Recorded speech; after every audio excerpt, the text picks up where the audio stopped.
I've known Thomas quite literally his whole life. I can't help but thinking from when I was 18 months old I was lost. Lost without my best friend who just happened to be my brother. We've lived in rooms right next to each other our whole lives, and we've done everything together, from sports to school. It seems like we've always followed in each other's footsteps. In 8th grade, he started playing water polo, and I thought to myself, well, I'm gonna have to try that too. And water polo is the best thing that ever happened to me, and I have Thomas to thank for that. We have our lows like any siblings do. Sure, I might have threatened to never talk to him again, all that jazz, but we've always rebounded, and the highs always outweigh the lows. I got to bring him to his first concert, and there's been numerous swim meets and water polo games. He's the only person, one of the only people I can sit in a car with for 45 minutes and not say a single word.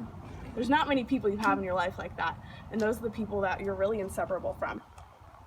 He's the only one I can turn to when I need to vent about my parents.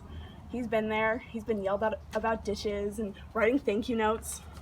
He knows where I'm coming from. And I feel like I'll always be his biggest fan. And I can't help but thinking that he's a fan of me too, because when on my high school graduation, my parents wrote me a really heartfelt card, and they said how proud they were and all that. And Thomas wrote, "Nice one, Smells." But honestly, those were the only 3 words that I really needed.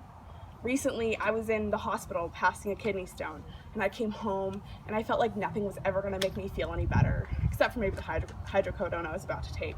But I saw this note from Thomas, and it said, "Get well soon, Smells." And honestly, after reading that, I knew that everything was going to be okay.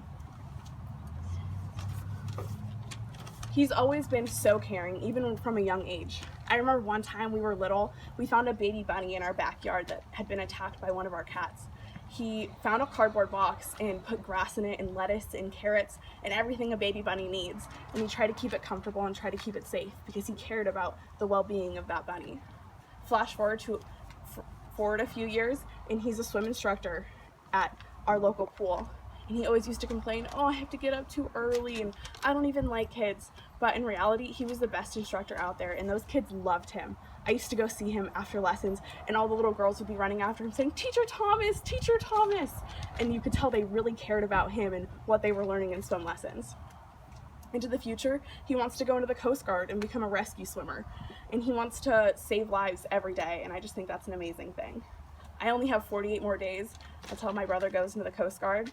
And you best believe there's going to be lots of laughter and love and maybe even a few tears in between. So now, I propose a toast to Thomas. To Thomas. I can't imagine my life without you. And as they say in the Coast Guard, Semper Paratus.